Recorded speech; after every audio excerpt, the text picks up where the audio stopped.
নমস্কার বন্ধুরা, the marksman YouTube চ্যানেলে তোমাদের আবার সবাইকে স্বাগত। আজকে আমি বলবো কলকাতার ব্যাপারে। কলকাতায় অনেক রহস্যই লুকিয়ে আছে, তেমনি এমন একটি রহস্যের ব্যাপারে আজকে বলবো যেটি অনেকেই জানে আবার অনেকেই জানে না। এর আগেও আমি কলকাতার কিছু জায়গা নিয়ে বলেছি, আজও এই সত্য কথাটি কলকাতাকে নিয়ে ঘিরে রয়েছে। কলকাতায় যেমন বিভিন্ন হন্টেড জায়গা আছে, অনেক রহস্যময় জায়গা আছে, তেমন এই জায়গাটির নাম হলো হেস্টিংস হাউস।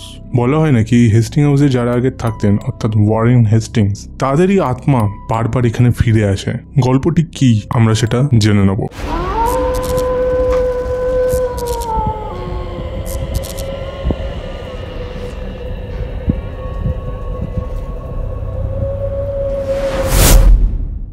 এই হেস্টিং হাউসটি রয়েছে আলিপুরে। 150 বছর আগে ব্রিটিশ শাসনকালে এই বাংলোটি প্রথম ব্রিটিশ লর্ড ওয়ারেন হেস্টিংস এর জন্য বানানো হয়েছিল। হেস্টিংস তার ফ্যামিলি নিয়ে ওই হাভেলিতে খুব ভালোভাবেই থাকতেন। অনেক বছর এরকম চলার পর হেস্টিংস এর নিজেরই কাছের লোকরা তাকে নানান রকম কেসে ফাঁসিয়ে দেয়। বলা হয় নাকি তিনি এই কেস লড়ার জন্য তার যে সমস্ত ফাইল কাগজপত্র নিজের এই হেস্টিংস হাউসে বারবার খুঁজতে আসতেন, কিন্তু পেতেন না। কাগজপত্র এলোমেলো হয়ে থাকতো, জিনিসপত্র পড়ে থাকতো, এরকম সবকিছু ওলট পালট করে আবার তিনি বেরিয়ে পড়তেন কোর্টে। এমন একদিন সময় আসলো যে তাকে নিজের দেশে ফিরে যেতে হলো, ইংল্যান্ডে। তারপর বলা হয় যে ওয়ারেন হেস্টিংস এই কেসটি নিজের ইনোসেন্সি প্রুফ করার জন্য অনেকবারই তিনি এসেছিলেন কলকাতায় হেস্টিংস হাউসে, এবং বিভিন্ন কাগজপত্র খোঁজার পরও তিনি নিজের ইনোসেন্সি প্রুফ করতে পারেননি। এই কেস চলাকালীন তিনি মারা যান এবং কিছুদিন পর তার ওয়াইফও মারা যান। তারপর থেকে শুরু হয় ভুতুড়ে উপদ্রব এই হেস্টিংস হাউসে।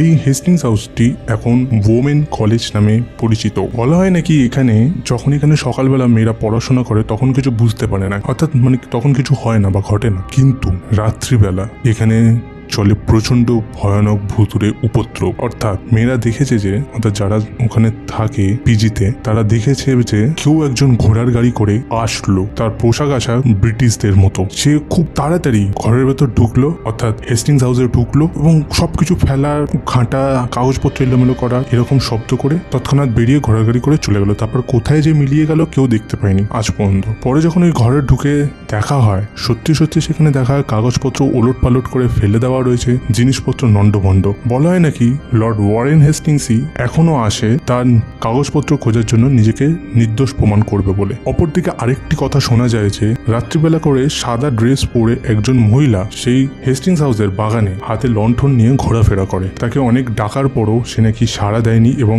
আস্তে আস্তে মিলিয়ে গেছে। তার সাথে আরেকটি ভয়ানক ঘটনা ঘটার পর এই ঘটনার সাথেও সেই ঘটনা জড়িয়ে গেছে। ঘটনাটি হলো, কিছু বছর আগে একটি বাচ্চা হেস্টিং হাউসের পাশে একটি মাঠ আছে, সেখানে খেলার সময় তার বুকে বল লেগে সে ইনস্ট্যান্ট মারা যায়। বলা হয় নাকি সেই বাচ্চাটি কান্নার শব্দ, চিৎকারের শব্দ সেই হেস্টিংস হাউসের আশেপাশ থেকে শোনা যায়। আপনাদের কি মনে হয় বন্ধুরা, কারা আসে রাত্রিবেলা এই হেস্টিংস হাউসে? কমেন্ট সেকশনে লিখে জানাবেন আপনারা যদি হেস্টিংস হাউস গিয়ে থাকেন বা এই জিনিস দেখে থাকেন। আজকের গল্পটি কেমন লাগলো আপনারা কমেন্ট সেকশনে লিখে জানান। চ্যানেলটিকে সাবস্ক্রাইব করে পাশে থাকুন এরকম আরো অনেক ঘটনার কথা জানার জন্য। আপনাদের সাথে যদি কোনো রকম ভুতুড়ে ঘটনা ঘটে থাকে তাহলে অবশ্যই আমাদের ফেসবুক এবং ইনস্টাগ্রামে গিয়ে লিখে আসুন, লিঙ্ক ডিসক্রিপশনে দেওয়া আছে। আজকের মতন বিদায় নিচ্ছি, আবার কাল দেখা হবে।